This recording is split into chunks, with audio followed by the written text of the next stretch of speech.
Bonjour, alors je suis avec quelqu'un d'extraordinaire qui s'appelle Eve et à son salon de coiffure. Et il y a 5 ans, je lui ai vendu un appartement avec sa maman. Donc je suis venu de Nanterre à Sèvres pour lui poser des questions sur cette vente et si elle garde un bon souvenir de mon travail pour sa maman et pour vous. Alors, Eve, vous vous souvenez de comment vous m'avez contacté la première fois de la première fois? Alors la première fois, en fait, c'est suite au conseil d'un ami qui s'appelle Thomas, hein, il est toujours vivant, donc Ouais, Thomas Bélanger, oui. qui m'a dit, écoute, s'il y a une personne qui peut t'aider là sur ce coup-là, c'est Christophe, tu l'appelles de ma part. Et donc j'ai appelé et je suis tombée sur Net Décision sur votre agence. D'accord. Donc il y a eu la première étape, le contact. J'ai fait une estimation du bien avec vous. Et ensuite, c'est quoi qui a déclenché que vous décidiez de prendre moi plutôt qu'une autre agence? Parce que je pense que vous avez dû contacter plusieurs agences. En fait, comme je suis coiffeuse, j'avais demandé rapidement à mes clients comment ils faisaient. Et on m'avait dit surtout, Eve, de ne pas prendre trop d'agences, que le bien ne soit pas placé dans trop d'agences, mais d'avoir confiance dans la personne à qui j'allais laisser l'agence. Pardon, pas l'agence, le bien. Donc il y avait une agence en face avec 2 petits jeunes, assez loups, hein, mais je me suis dit, bon, il faut des loups aussi, oui, hein, pour vendre mon bien. D'accord. Et donc je les ai pris, mais je leur ai rien signé comme exclusivité. Je vous ai parlé d'eux. Oui. Et vous m'avez dit que ce n'est pas un problème. Donc juste vous m'avez demandé de vous laisser 1 mois. D'accord. Et comme je sentais bien, la rencontre s'était bien passée, j'ai prévenu les 2 petits jeunes que je vous laissais 1 mois. D'accord. Alors, pour remémorer, c'était un 3 pièces avec un jardin. Un grand jardin. Voilà. Et le bien était rue des Suisses. Oui. Et donc, ensuite, j'ai trouvé un acquéreur, on est bien d'accord. Et là. Au bout de la 2e visite, je crois. Ouais, où c'était un acquéreur que je connaissais depuis longtemps et qui venait de divorcer. Oui. Et qui cherchait un bien pour lui et ses 2 filles. Parce que de mémoire, moi je ne me rappelle pas de grand chose de ce moment-là, techniquement, mais je me rappelle que quand vous êtes venu, vous m'avez dit j'ai 2-3 personnes en tête. D'accord. Donc j'ai cru comprendre qu'il y avait déjà du potentiel derrière, mais bon, entre ce que les gens disent et ce qu'ils font, ouais. Hein, il y a parfois. Il faut enclencher. Donc là, on a eu la chance d'avoir un acquéreur très correct. Et après, on a fait une petite négociation. Toute petite, hein, je me souviens, et puis on a fait un compromis de vente à l'agence. Oui. Donc tout allait très bien jusque-là, et puis l'affaire c'est un peu compliqué. Alors qu'est-ce qui s'est compliqué? C'était qu'il y avait un juge des tutelles. En fait, elle était compliquée dès le départ, l'affaire. Ouais. Moi, je l'avais bien expliqué, c'est que je ne pouvais pas vendre sans l'accord du juge des tutelles. Donc je ne sais plus si on l'avait dit à l'acquéreur ou pas. On l'avait prévenu, mais tout était en ordre. Oui, tout était en ordre. De toute façon, il me fallait juste l'accord. Moi, je savais que je l'aurais. Ce que je ne savais pas, comme c'était une première vente, c'est dans combien de temps j'allais avoir l'accord du juge des tutelles. Ouais. Donc, c'était un peu... ça faisait peur, hein, en réalité. Et ben, moi, je n'avais pas peur du tout, parce que moi, quand j'ai une affaire, en fait, dans mon fort intérieur, c'est de réussir et d'aller au bout de la mission. Mais après, moi, j'ai découvert qu'en fait, il fallait aussi l'accord du beau-père, oui, pour contresigner l'accord définitif au cas où. En fait, ce qui était compliqué, c'est que c'était l'appartement de ma maman, oui, mais qu'elle vivait avec mon beau-père dedans. Oui. Que moi, j'avais pris chez moi ma maman parce qu'elle était très souffrante, elle, oui, ne possédait plus toute sa tête, mais que mon beau-père vivait encore dans les lieux. Donc wow, j'ai fait une procédure d'expulsion de mon beau-père, wow, parce que j'étais obligée. Donc tout était très dur, très compliqué. Ma mère était très malade, donc je l'avais chez moi. Donc j'avais vraiment la tête pas prête à avoir plein de masses d'informations comme ça. Parce que quand on récupère une personne malade chez soi, il y a tous ses papiers à prendre. Donc j'ai vidé son appartement, voilà, et tout ça avec mon beau-père dedans. Donc quand il a fallu vendre, il y avait toujours mon beau-père dedans qui n'était encore pas expulsé de mémoire. Oui, et c'était l'histoire, c'était que le notaire à un moment donné nous a dit il faudrait l'accord du beau-père pour avoir la certitude de signer l'acte authentique. Et là, catastrophe, comment on peut faire et je me souviens que j'avais écrit qu'il y avait plusieurs solutions. À chaque fois que j'appelais avec une mauvaise nouvelle, vous me disiez non, on va trouver une solution. Ouais, ça c'était bien pour vous, ça vous a rassuré. Ah mais moi, je pense que je serais décédée. Wow. Ah non, parce que je rigole aujourd'hui. Mais à l'époque, j'avais une mère dans un fauteuil roulant qui sortait d'hôpital psychiatrique, avec un beau-père qui vivait chez elle, un bien à vendre. C'était la première fois de ma vie que je vendais un bien. Oui. Donc autant dire que j'étais pas super à l'aise avec tout ce qui se passait. Et en plus, du coup, c'était mon beau-père qui avait écrit au procureur de la République comme quoi je dilapidais les biens de ma mère. Wow. Donc en plus, j'étais convoquée au commissariat. Alors que moi, je voulais que du bien à ma mère, c'était qu'elle retrouve un endroit bien pour vivre, qu'on vende ce logement qui était trop loin de chez moi et qu'on lui en rachète un plus petit proche de chez moi. Donc moi, j'avais une idée en tête et donc j'avais vous qui apprenez à chaque fois tous mes hauts et mes bas et qui trouviez des solutions à chaque fois. Oui, parce que je me souviens on était presque dans le noir absolu quand on nous a dit que le beau-père, etc., etc. Et surtout qu'on avait l'acquéreur qui, lui, voulait rentrer dans les lieux. Dans les lieux, puisque lui, il venait de vendre, et c'était un divorce, et il devait reloger ses 2 filles. Donc j'avais trouvé une autre solution, j'avais dit une jouissance différée, ça veut dire qu'il pouvait rentrer dans les lieux avant l'acte authentique, moyennant de vous payer un loyer. Et en même temps, j'avais trouvé la deuxième solution, c'était d'aller voir votre beau-père, dit le méchant, puisqu'il bloquait la vente, et le notaire qui était zigzag, qui lui regardait que les papiers écrits. Alors j'ai dit non, moi j'y vais, je fonce. Et puis à la fin, miracle, tout s'est bien déroulé. Tout s'est déroulé, c'est-à-dire que bon, il a quitté les lieux, donc on a pu vider l'appartement, on a pu le refaire, parce que j'ai refait faire intégralement l'appartement de ma mère, enfin les peintures et tout ça. Et puis donc j'ai dit ok, après avoir bien réfléchi, parce que ça faisait peur de louer pour ensuite vendre, là aussi. Mais comme on attendait l'accord du juge des tutelles, il fallait bien prendre une décision, sinon je ne l'aurais jamais vendu cet appartement. Donc je vous ai fait confiance, j'ai loué l'appartement au futur acquéreur en étant comme ça. Je me disais, mon Dieu, s'il reste dedans qu'il ne me paye pas, c'est foutu. Non, là, en fait, c'est très difficile pour vous. Moi, je suis l'intermédiaire. En fait, je ressens ce que ressent l'acquéreur et ce que vous. Donc, je suis le traducteur. Oui, moi, je me suis sentie accompagnée. Et donc, c'était pour vous dire que, bon, il y a toujours un risque. On a fait une convention d'anticipation et tout, sans le dire trop au notaire, mais en l'imposant au notaire qui, lui, était contraint d'accepter. On a fait tout sur le fil. Et ça a abouti, c'était au mois de décembre, je me souviens, c'était au mois de décembre. Et à l'époque, moi j'avais un petit Nokia, vous vous souvenez? C'était en 2019, hein, je crois. 2017. 2017, ah oui, 2017. 6210. Et ce Nokia, je répondais qu'avec les SMS et j'étais. Et vous disiez. Et des longs messages, je me disais, il est fou. Parce qu'en plus, il prend le temps de répondre avec A, B, C, D. A, B, C, D. C'était. Non, mais. Voilà.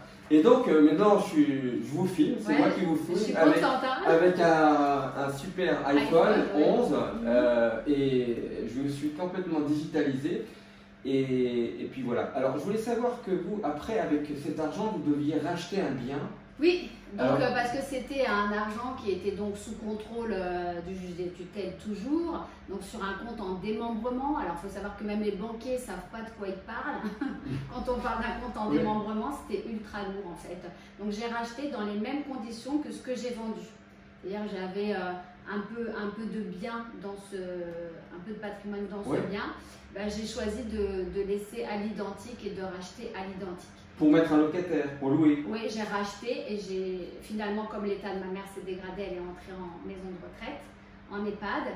Et donc, j'ai décidé de racheter pour avoir un revenu mensuel qui m'aide Et sous l'accord du juge de tutelle? Toujours, vendre sous l'accord, acheter sous l'accord. C'était compliqué pareil. Et donc à l'instant T, le bien appartient à votre maman ou à vous? En fait, je lui laisse elle est usufruitière. Oui. Voilà, et moi je suis propriétaire. Nue propriété pour moitié. Et alors tous ces termes que j'utilise aujourd'hui en nue propriété, sans vous et sans notaire et sans en reparler 1000 fois, je ne comprenais rien à ce qui était écrit. Alors, après toute cette expérience, est-ce que vous conseillerez Christophe à Nanterre pour vendre un bien? Mais moi, je suis tellement navrée que Christophe ne soit pas ailleurs qu'à Nanterre. Wow, parce que je peux vous dire que j'ai quelques agents immobiliers qui tournent quand je les coiffe, qui me laissent leur carte. Et dans ma tête, je me dis, mais moi, si je pouvais, je donnerais la carte de Christophe tout le temps. Ouais. Et d'ailleurs, après, quand j'ai racheté, je vous ai rappelé. Ouais, parce que j'étais encore dans des... Vous étiez en compétition avec deux agences qui avaient le même bien. Ouais. Et c'était une bataille parce qu'il y en a qui vous disaient quelque chose, d'autres qui vous disaient autre chose. On m'a fait signer des papiers. Et je disais, Christophe, là, je viens de signer un papier, je m'en vais en voyage. Parce qu'on m'avait fait signer un papier la veille de décoller. Ouais. Ah oui, c'était toute une histoire. D'ailleurs, je me suis rétractée sur le premier bien. Parce que vous m'aviez dit de regarder, d'aller... aussi, un client m'avait dit aussi d'aller au cadastre. C'était un salut il y avait des travaux, 2 ans de travaux à forte nuisance sonore. Donc je me suis rétractée et j'en ai acheté un autre après. Donc acheter, vendre, pour moi c'est vraiment un métier, quoi. Si on n'est pas accompagné et qu'on a des accompagnants un peu véreux, comme on dit beaucoup des agents immobiliers, moi je suis obligée de le dire, parce que je vois bien qu'il y a des gens qui sont agents immobiliers du jour au lendemain. Oui, c'est ça, ils n'ont pas de formation. Ils n'ont pas de formation et juste ils cherchent des biens, ils les revendent. Donc j'en ai beaucoup qui viennent me voir dans mon commerce. Mais maintenant je sais que voilà, les PV d'AG, je sais les lire, les solives cassées, c'est sans moi, les toitures à refaire, plein de choses comme ça que j'ai apprises vraiment. Parce que j'étais accompagnée, il y a des papiers qu'on m'a fait signer, vous m'aviez dit c'est pas grave, on s'en fout, ça vaut rien. Et d'autres, on m'a dit ça, faut pas signer. Donc je sais qu'à chaque fois, moi j'ai remis mon destin dans vos mains et sans rémunération aucune. Je tiens à le dire et c'est pour ça que je suis là aujourd'hui. Parce que merci. Je vous en prie. Alors, en fait, moi c'était naturel de vous aider et ce que j'ai aimé, c'était votre courage. Puisque en fait on est deux, en fait moi je suis le capitaine mais il faut que les passagers m'aident aussi et j'ai ramé. Et donc il y avait du découragement mais il y avait toujours une solution et vous rebondissiez tout de suite, c'était bien de travailler en équipe en fait. Mais la solution c'était vous. Moi j'arrivais avec un nouveau problème, Christophe il disait on lâche rien, de toute façon jusqu'à la fin on va trouver des solutions, on va le vendre. Et moi j'étais d'accord. Donc, et en fait, moi, le problème, j'avais le vendeur, l'acquéreur qui voulait aussi rentrer dans les lieux et qui voulait absolument que ça marche et que je ne pouvais pas. Il venait me voir, il ne comprenait pas toute cette histoire. Au milieu de tout le monde, quoi. Mais c'est une belle aventure puisqu'on a réussi. Et puis votre maman, comment elle va maintenant? Elle va super bien. Elle va de mieux en mieux même, j'ai envie de dire. Donc on l'a complètement... reconstruite parce que moi je voulais qu'elle ait une fin de vie entre guillemets, elle est loin d'être en fin de vie, mais qu'elle ait une vie calme, paisible, où on s'occupe d'elle. Donc voilà, c'est compliqué de payer une maison de retraite tous les jours, ça restera toujours compliqué parce qu'un bien immobilier ça suffit pas, mais on m'avait conseillé de le vendre, ce bien, et de ne pas investir avec. Et de payer tous les mois une maison de retraite. Vous auriez perdu tout. Sauf que ma mère, elle avait que 63 ans à l'époque, elle a 73 ans aujourd'hui. Donc c'est fabuleux l'idée, vous avez à la fois le bien et à la fois vous avez des revenus. Heureusement que j'ai racheté un bien. Parce que c'est vous qui avez eu la force de le faire aussi. C'est compliqué, j'avoue que acheter, vendre, je sais pas si je le referais. Maintenant je m'angoisse moins, je me dis au pire je vais acheter. C'est un lapsus. Je vais appeler Christophe et il va me dire dans le PV. Non, parce que moi je trouve que ça devrait être payant vos services. Non, nous en fait on est payé qu'au résultat. C'est un métier. Non, je parle des conseils comme je Non, sais que... on peut pas. On peut pas. Pour moi, déontologiquement, on rend service, on offre. Et un jour ça aboutit, un jour si vous voulez. Non, mais moi si j'étais par exemple à Nice. Comme là, ça va être sur YouTube. À Nice, à Marseille, à Lille, j'aimerais avoir un conseil comme vous qui ne pourrait pas intervenir sur mes achats, mais qui pourrait me conseiller en amont, parce que je me rappelle qu'à un moment donné, c'est vous qui m'avez tout drivé de ce que je pouvais signer, ce que je ne pouvais pas signer, à quel moment je pouvais me rétracter, et donc moi j'ai tout suivi et c'était confortable et j'aurais été prête à payer pour ça. D'accord, il faudra que je fasse une... Faudra y réfléchir. Conseil, mais bon, je vous le dis, pour moi, c'est pas mon truc. Mon truc, c'est d'aider les gens jusqu'au bout. Je le fais naturellement. Et un jour, quand vous aurez une amie sur Nanterre qui veut vendre, on ne sait jamais, et vous direz, bah, lui il m'a tellement bien aidé, va voir Christophe. Non mais c'est évident, comme Thomas l'a fait pour moi. Ah oui, et Thomas nous a bien aidé pour le déménagement, il était formidable, et depuis je l'ai fait travailler. En fait, il est déménageur. Je lui ai donné des clients qui sont ravis, et en fait ça forme une petite équipe, puisque tout le monde est content et on travaille avec un souci du résultat et de la qualité du travail. Voilà. Un vrai accompagnement. Alors, moi, ce que je suis surpris, c'est que là, je suis dans le salon de Ève, parce qu'elle se fait appeler Ève sur les réseaux sociaux. Et ma question, c'était de savoir, bon, moi, j'ai choisi agent immobilier, c'est un parcours de vie, c'est un chemin, c'était pour avoir une situation, et puis petit à petit, j'ai pris goût. Par contre, vous, c'est quoi qui a déclenché le fait que vous vouliez être coiffeuse? Bah moi, c'est tout simple. J'ai été loupée très jeune, mais bien loupée. On m'a loupé mes cheveux. Ah, d'accord. Ouais, j'ai passé 6 mois de déprime. Wow. Mais de déprime vraie. Hein. Parce que voilà, c'était une permanente où on m'avait brûlé tous mes cheveux. Et je ressemblais à Michael Jackson, ou comme je dis souvent au chien de ma mère, qui était un caniche noir. Et c'était juste à l'intérieur de moi, humainement, à l'école, parce que j'étais à l'école, à vivre. Ça a été, je voulais plus sortir, donc très dur. Donc voilà, c'est comme ça que je suis devenue... c'est comme ça que je me suis dit, moi je veux pas que ça arrive à d'autres. Et voilà, après il y a 2-3 autres circonstances, c'est qu'une des bonnes amies de ma mère était coiffeuse, donc j'allais souvent dans le salon. Ça vous a plu beaucoup? Et l'ambiance, l'odeur des lacs, le côté intimiste, où les gens se parlent entre eux comme ça me plaisait. Et puis comme j'avais un besoin d'être indépendante vite, hein, quand on grandit à Nanterre, on sait que c'est pas toujours simple, hein, la vie, l'école, je comprenais rien. Enfin, je veux dire, il n'y avait aucun côté pragmatique dans ce qu'on m'enseignait. Du coup, moi, je voulais du concret, donc j'ai commencé par faire les marchés.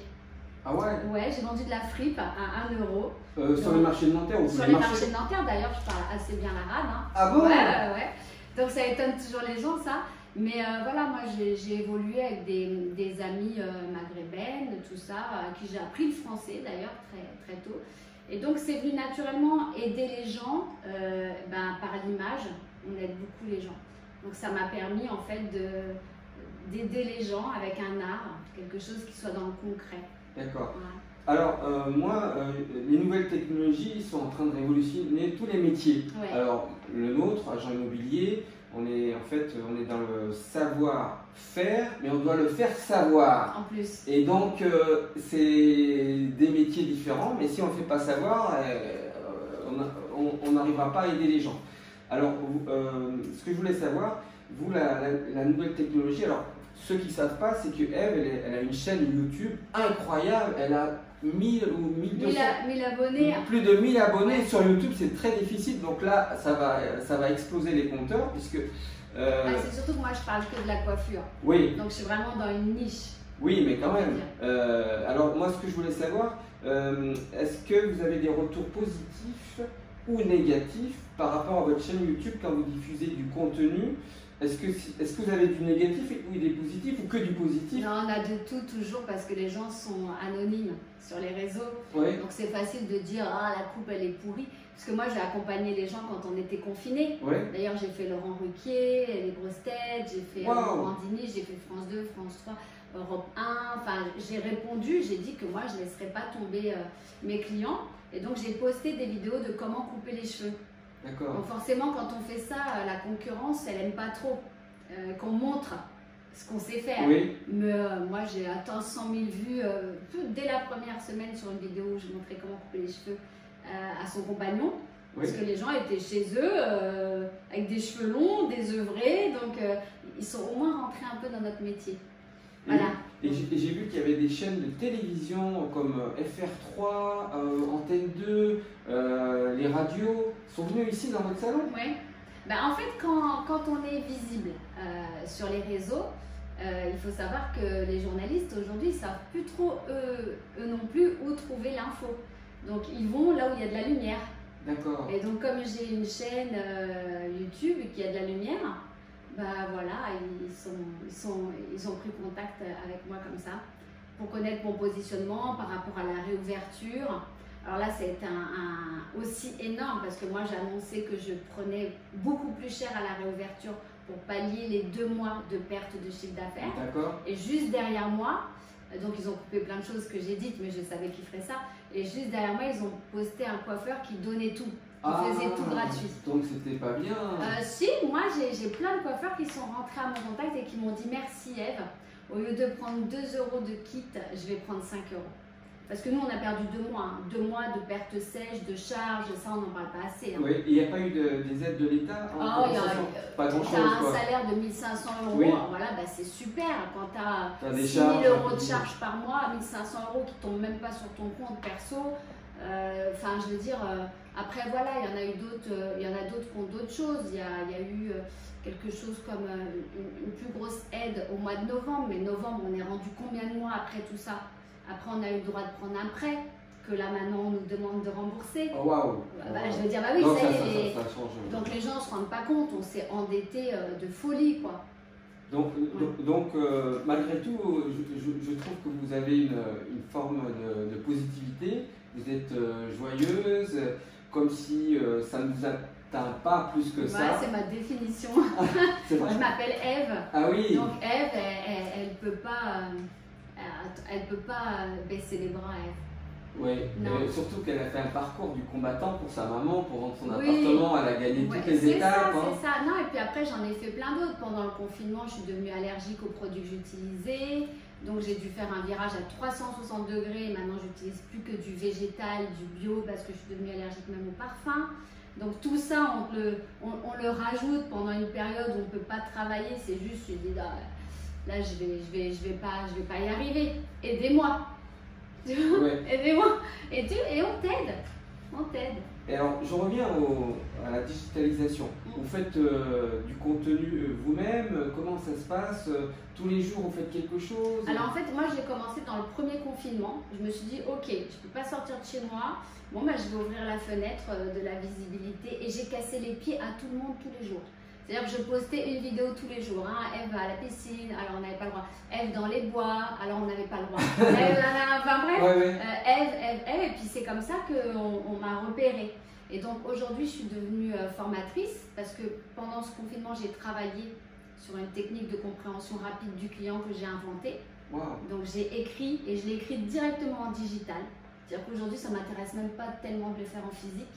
Donc je peux, parce que c'est une technique de communication qui repose sur l'étude de la neuropsychologie, l'étude des codes sociaux, reliée à l'intuition, tac, on capte le client super vite comme ça.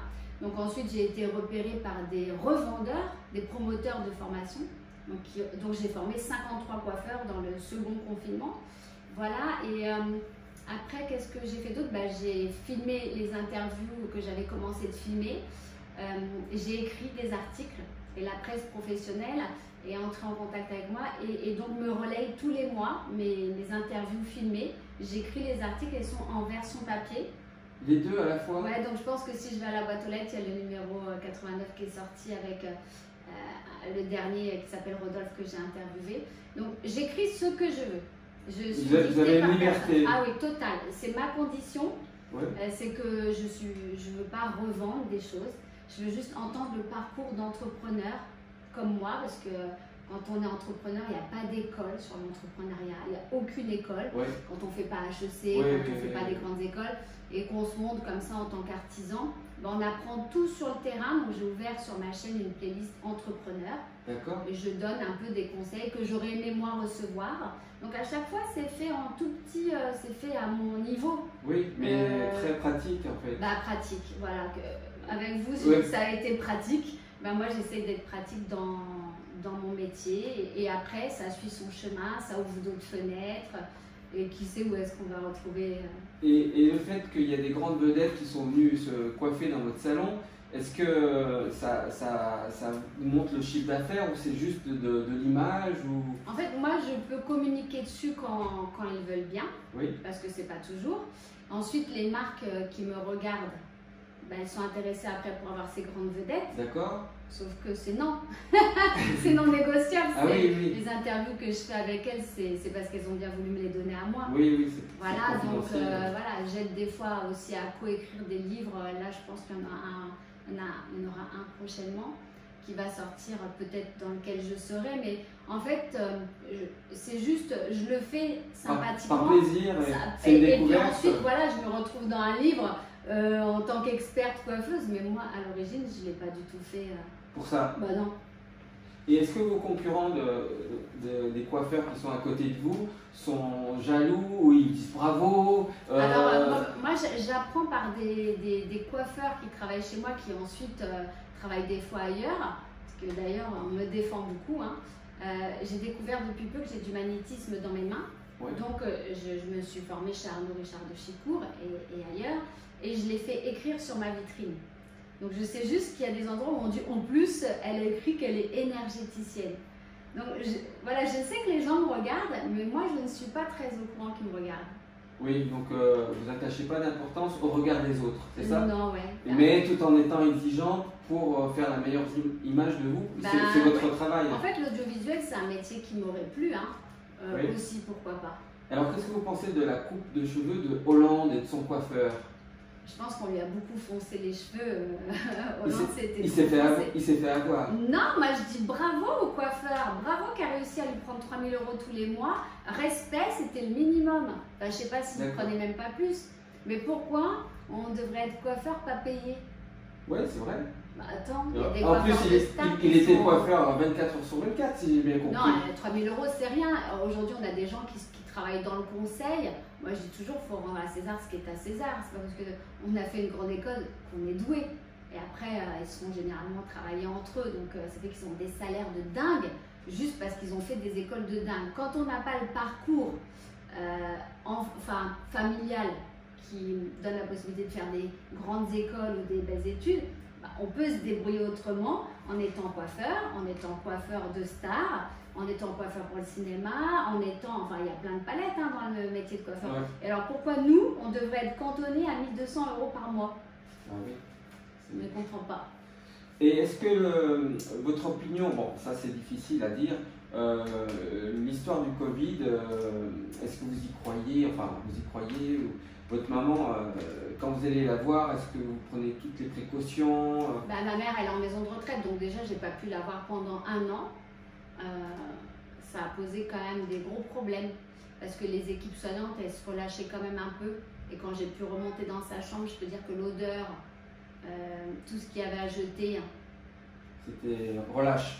Relâche. Et c'est une très bonne maison de retraite. Et j'habite à 200 mètres.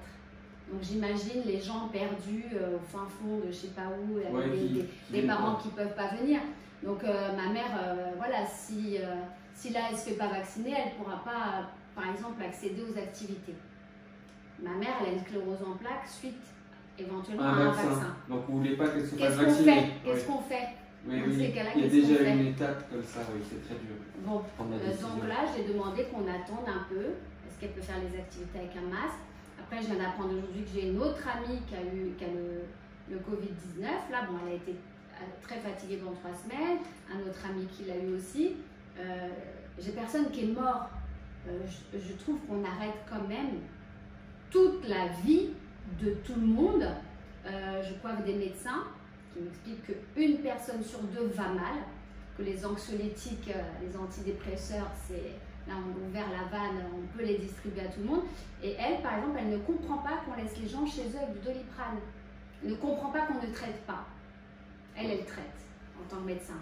D'accord, oui, il n'y a pas de mesures pour la santé, il n'y a que des mesures de prévention, c'est ça? Prévention même pas, parce qu'elle dit vitamine D, zinc, vitamine C. Ravensar sur les avant-bras et sur la figure. Donc tout ça, c'est dit nulle part. Et c'est vrai que si on appelle, on dit qu'on est malade, Doliprane, elle ne comprend pas. C'est l'antidouleur. Pour elle, il y a un vrai traitement qui existe, qui est très décrié, qui a été un peu interdit un premier temps. C'est pas cher. Oui, c'est naturel. Voilà, elle m'a expliqué qu'il y a une dose qui est sortie là, à 1 500 € la dose. On va en entendre parler. D'accord. Tant qu'ils remboursent tout ça, à la finale, c'est nous. Ouais. Moi, il y a des choses que je ne comprends pas. Il y a des choses que je ne comprends pas. Mais voilà, je crois que là, on a atteint des sommets où personne ne comprend pas. Oui, même ceux qui disent ce qu'il faut faire, ils ne comprennent pas eux-mêmes ce qu'ils disent, puisqu'ils disent que le masque, il ne faut pas le porter au début, après ils disent qu'il faut le porter. Et puis là, maintenant, on peut de nouveau aller se balader à l'extérieur. Sur 10 km, d'ailleurs j'ai mis 10 km. Vous êtes pile poil dans les 10 km, mais moi je trouve que c'est très invalidant. Ma mère serait encore chez elle en ce moment-là. Ouais. Comment j'aurais fait? Puisqu'on est dans les 10 km et qu'avant on n'avait qu'1 kilomètre. Ouais, elle serait morte chez elle, très sérieusement. Donc c'est n'importe quoi. Pour faire rentrer dans les maisons de retraite, comment on fait? Des visites médicales. Là, je ne peux pas sortir ma mère d'où elle est. Je ne peux pas lui faire un tour dans la ville. Alors qu'on préconise qu'il faut aller dehors pour... Enfin voilà, donc c'est... No comment là-dessus. Chacun a sa position. Moi je dis pas que ça n'existe pas du tout. Je dis qu'il faut faire attention. Je dis qu'ici au salon, on respecte bien tout. Il y a du gel. Les coiffeurs se lavent les mains quand même au moins 24 fois par jour. Donc on est une des professions où les mains sont le plus lavées. Ensuite, le port du masque, tout le monde le porte. Donc, après, être dans l'ultra peur en permanence, je crois qu'il va falloir apprendre à vivre avec, ou apprendre alors à vivre avec tout un tas de vaccins dont on ne connaît pas les suites. En tous les cas, sur ma mère, je sais qu'elle a une sclérose en plaques suite à un vaccin. Donc forcément, dans ma tête, il se passe quand même des réflexions qui sont avec moi-même. Comme dit l'infirmière, vous prenez votre décision, quelle qu'elle soit, je la comprendrai. Alors, est-ce que vous auriez un petit mot de la fin pour cette interview? On est passé de l'agent immobilier à la coiffure et ensuite on est passé au vaccin. Ouais. Donc on a été un peu dans tous les sens, mais c'est la vie. Ouais. Est-ce que vous auriez un petit mot de la fin pour conclure ce joli interview? Ouais. Moi j'espère qu'on reverra Christophe. J'espère qu'il interviendra après dans des grandes écoles. Pourquoi pas de commerce. Je fonctionne à l'intuition beaucoup, on le sait, c'est ma spécialité. Donc je pense que si Christophe il se laisse porter, il ira ensuite porter la bonne parole. Je le vois bien sur une estrade, dans une école. Je ne sais pas si à Nanterre il y a une école de commerce. Il y a une université, mais je ne pense pas qu'il y ait une école. Si, il y a une école de commerce, peut-être. Là, je suis pas doué. Ouais, non, mais je sais. Moi, je dis le mot de la fin, c'est je pense qu'on reverra Christophe ailleurs que là où il imagine aujourd'hui. Voilà. On va voir. On avait plus sur agent immobilier, parce que ça, c'est une mission de vie, mais après, pour transmettre. Oui.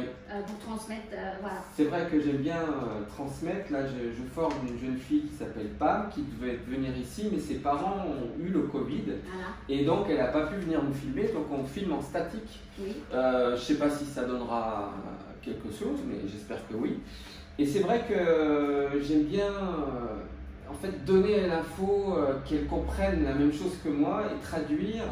Et en fait, mon métier, je suis tombé dans plein de trous et en fait pour pas que les gens tombent dans les trous, je leur donne juste les solutions et pour réussir. Et c'est un métier global en fait. Il faut connaître en même temps ce que le vendeur veut, l'acquéreur, le notaire ce qu'il peut faire, le juge, et en fait il faut donner la solution pour tous en même temps, au même instant. Sinon on ne réussit pas.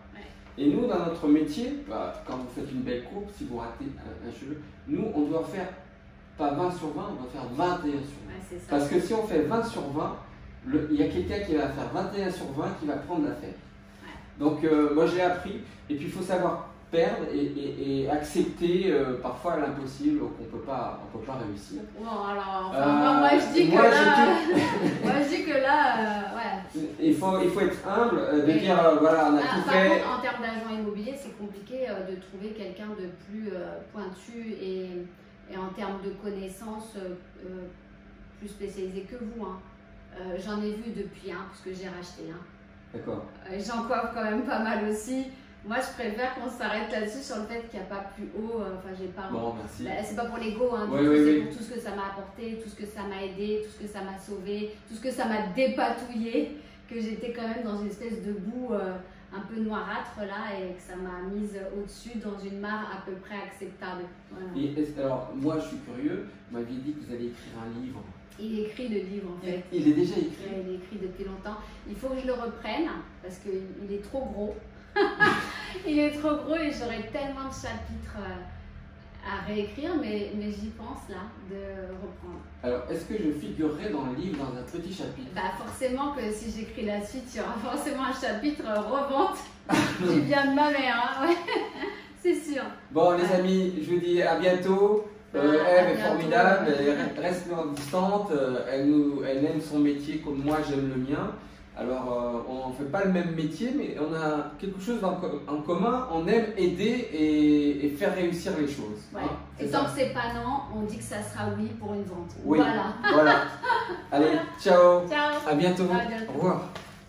Ah, je reviens. Regardez-la bien.